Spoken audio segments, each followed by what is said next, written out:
ఈ కమిటీస్ నియామకం గ్రామ స్థాయిలో, వార్డు స్థాయిలో కమిటీస్ని పూర్తి స్థాయిగా కూడా నియమించడము, వాటిని నేను ప్రతి గ్రామము ప్రతి వార్డు వచ్చి అనౌన్స్ చేయడము, ఆ కమిటీస్ని అక్కడ యాక్టివేట్ చేసుకొని పార్టీని స్ట్రెంథెన్ చేసే విధంగా మరి ఒక యాక్టివిటీ అనేది మనం చేస్తూ ఉన్నాం.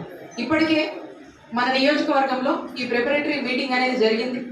అబ్జర్వర్స్ 2 గ్రామాలకి ఒక అబ్జర్వర్ని మనం వేసుకున్నాం, 4 గ్రామాలకి ఇంకొక అబ్జర్వర్ని మనం వేసుకున్నాం, మండలానికి ఒక అబ్జర్వర్ని వేసుకున్నాం, దానికి ఐటీ అబ్జర్వర్ని కూడా మళ్ళా వేసుకున్నాం.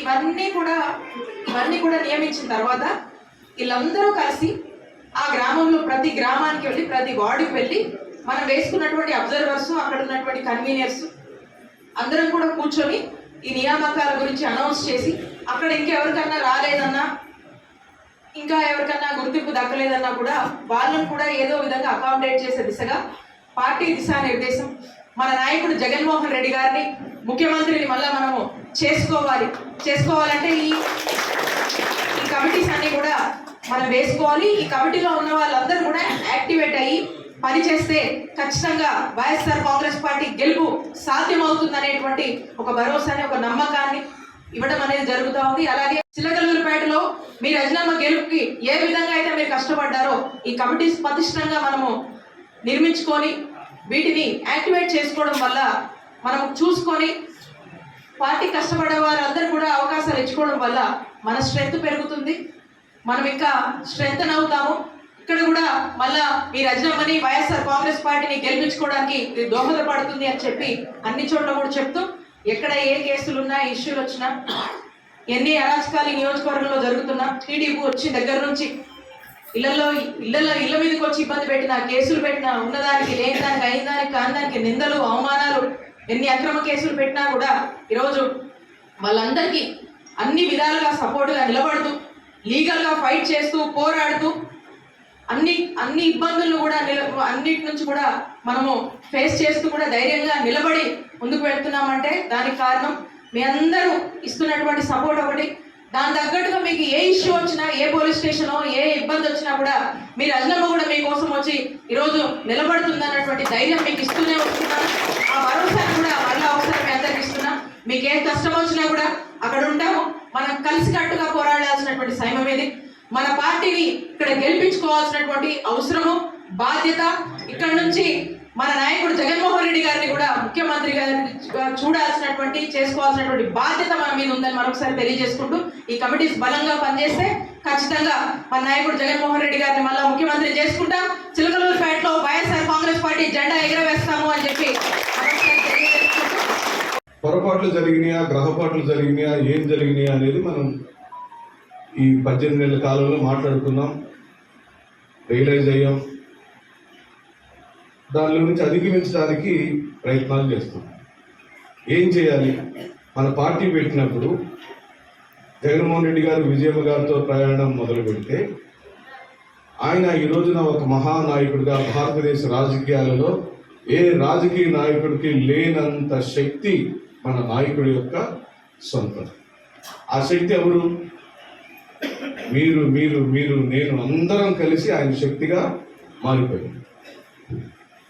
ఇప్పుడు ఎవరు ఏ బాధ్యతలు నిర్వహిస్తున్నారనే కార్యక్రమంలో పార్టీ పెట్టిన రోజు నుండి సంస్థాగత నిర్మాణం మీద మనం వెనకబడిన మాట వాస్తవం. మండల అధ్యక్షుల వరకే ఉండేవాళ్ళు, గ్రామానికి ఎవరు పార్టీ అధ్యక్షులు తెలిసేది కాదు.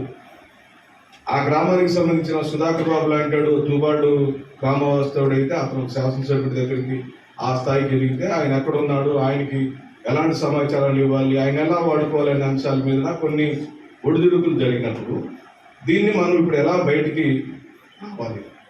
రాకపోతే దానికి కుటుంబ నిర్మాణం జరగాలి. ఆ కుటుంబం ఎవరు? ప్రతి గ్రామంలో గ్రామ పార్టీ అధ్యక్షుడు ఉంటాడు. గ్రామ పార్టీ అధ్యక్షుడికి అనుబంధంగా కమిటీ ఉంటుంది. ఆ కమిటీకి మళ్ళీ గ్రామంలో యువజన విభాగ అధ్యక్షుడు ఉంటాడు, ఆయనకు ఒక కమిటీ ఉంటుంది. మహిళా అధ్యక్షురాలు ఉంటుంది, మహిళలకు వాళ్ళ కమిటీ ఉంటారు. రైతు విభాగ అధ్యక్షుడు ఉంటాడు, ఆయనకు 10 మంది కమిటీ సభ్యులు. అంటే ఖచ్చితంగా 8 విభాగాలను ప్రతి గ్రామంలో వెయ్యాలి. మెయిన్ పార్టీ కాకుండా అనుబంధ విభాగాలు 8 రకాలు వేయాలి. ఎస్సీ, బీసీ, విద్యార్థి, యువజన, మహిళ, రైతు, సోషల్ మీడియా, తదితర ఇంకా ముస్లిం మైనారిటీస్ ఎక్కువ పాపులేషన్ ఉన్నారు ఆ గ్రామంలో యాడ్ చేసుకోవచ్చు. 9వదిగా వీవర్స్ ఉన్నారు, చేనేత కార్మికులు ఉన్నారు ఫలానా గ్రామంలో, ఆ గ్రామంలో చేనేత కార్మికుల విభాగాన్ని మనం యాడ్ చేసుకోవచ్చు. ఈ ప్రక్రియకు మిమ్మల్ని పరిశీలకులుగా పెట్టి 2 గ్రామాలు మీ చేతికి అప్పచెప్పి మీరు స్వయంగా ఇప్పుడు భాస్కర్ రెడ్డి అని వచ్చినట్టుగా మీరు డైరెక్ట్గా గ్రామంకి వెళ్లాల్సిందే, ఆ ఫోటో అప్లోడ్ చేయాల్సిందే, మీరు మీటింగ్ పెట్టినట్టుగా ఫోటో తీయాల్సిందే. దీనిలో రాష్ట్రంలో జరిగిన వ్యాపారాన్ని లెక్క తీయమనండి. వీళ్ళు పరిపాలించిన ఈ 15 నెలల కాలంలో ఒకే వస్త్ర దుకాణంలో ఎంత వ్యాపారం జరిగిందో, నిన్న సంక్రాంతికి రేపు జరగబోయే దసరా దీపావళికి మన ప్రజలు ఎంతమంది బట్టలు కొనుక్కుంటున్నారు లెక్క తీపించమనండి. అదే మనకి వాళ్ళకి తేడా. 56,000 కోట్లు ప్రజలకు పంచితే నేను ఒక మాజీ శాసనసభ్యుడిగా ఎస్సీసీఎల్ అధ్యక్షుడిగా నేను గణాంకాలు చూస్తే కేవలం మాదిగా రెల్లి కులస్తులకు ఎస్సీలకు 70,000 కోట్లు పంచాడు మహానుభావుడు. ఎంతండి? ఎస్సీలందరూ ఒళ్ళు దగ్గర పెట్టుకొని మనం జాగ్రత్తగా చూసుకోవాలి. చాలా చాలా జాగ్రత్తగా. మన ఉనికికి ప్రమాదం వచ్చింది. వినుకొండ లాంటి ఘటనలు చిలకలూరుపేటలో జరగవచ్చు, కానీ భయపడేది మాత్రం లేదు. 100 106 ఇటు సూర్యుడు అటు పొడిచినా ఈ రాష్ట్రానికి మళ్ళీ జగన్మోహన్ రెడ్డి గారిని ముఖ్యమంత్రి చేయడం కోసం ఏ త్యాగంకైనా సిద్ధం. దాని లేదు, భయపడేది లేదు. యుద్ధ రంగంలో ఉన్నాం, కుటుంబాన్ని సర్దుకుంటున్నాం, కమిటీలు వేసుకుంటున్నాం. ప్రతి ఒక్కరు సహాయం చేయాలి, ప్రతి ఒక్కరు సమయాన్ని ఇవ్వాలి, అందరూ నమ్రతగా ఉండాలి. దయచేసి స్పెక్యులేషన్స్ ఎవరు నమ్మద్దు. ఊహా చిత్రాలను ఎవడన్నా గీసి సోషల్ మీడియాలో పెడతాయని అంబక్కని మాత్రం మీకు మనవి చేస్తుంది. అన్ని ఏమి కుదరవు. జగన్మోహన్ రెడ్డి గారు ఏమి చెబితే అదే చిలకలూరుపేటలో జరిగింది. మన ఆటగాడు మామూలు వాడు కాదు. భారతదేశ రాజకీయాల్లో ఏ రీజనల్ పార్టీకి లేదు. ఒక ప్రాంతీయ పార్టీ, అటు కేసీఆర్ అయినా, చంద్రబాబు నాయుడు అయినా, మమతా బెనర్జీ అయినా, లేకపోతే శరద్ పవార్ అయినా, లేదా లాలూ ప్రసాద్ యాదవ్ పార్టీలైనా, అన్ని రీజనల్ పార్టీలకు లేని బలం, ఏ రాజకీయ నాయకుడికి లేనంత శక్తి ఒక్క జగన్మోహన్ రెడ్డి గారి సొంతం. ఆయన వస్తే అదొక ప్రపంచం. మన నాయకుడి గురించి అతిశక్తిగా నేనేం మాట్లాడలేదు. వాళ్ళు కూడా తిరుగుతుంటారు వాళ్ళ రాష్ట్రాలు. కానీ ఆ విషయంలో మనకు పోటీ లేదు కాబట్టి జరిగిన నష్టాన్ని పూరించుకోవడం కోసం జరగబోయే మహాసంగ్రామంలో రజనమ్మ గారు కూడా రేపు పంపకాలు, రేపు 29 తర్వాత అధికారంలోకి వచ్చిన తదుపరి అలాకేట్ చేసినటువంటి ఆ 2 ఊర్లు ఏవైతే ఉన్నాయో ఉండి కాస్త వాళ్ళని యాక్టివేట్ చేసి కమిటీలు రెడీ అయితే కనుక ఆ ఊరికి, ఆ వార్డుకి నేను వచ్చే కార్యక్రమం చేస్తా ఉన్నాము. ఈ ప్రొసీజర్ మనం ఫాలో అవుతున్నాము. స్థానిక నాయకత్వాన్ని బలపరిచే ఉద్దేశంతో సజ్జల రామకృష్ణారెడ్డి గారు, పెద్దలు, పార్టీ పెద్దలందరూ వర్క్షాప్ నిర్ణయించారు.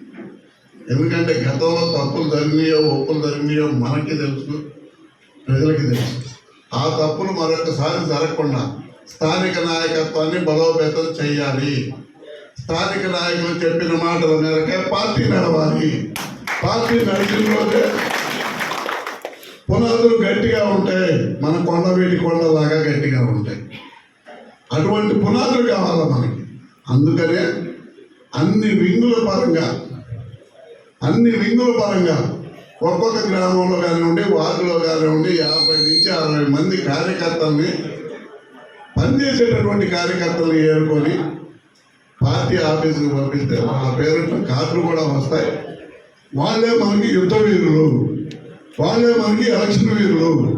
అయితే వీళ్ళని విస్మరించి ఎవరైనా కొంతమంది పార్టీలో పనిచేయాలనుకుంటే వాళ్ళని కూడా తెలియజేస్తే, మాకు కానీ, మేడం గారికి కానీ, లేకపోతే సుధాకర్ బాబు గారికి కానీ తెలియజేస్తే వాళ్ళు కూడా ఏదో ఒక పదవిలో ప్రొవైడ్ చేసి ఖచ్చితంగా అందరినీ కలుపుకుపోయే మార్గం చేస్తాము.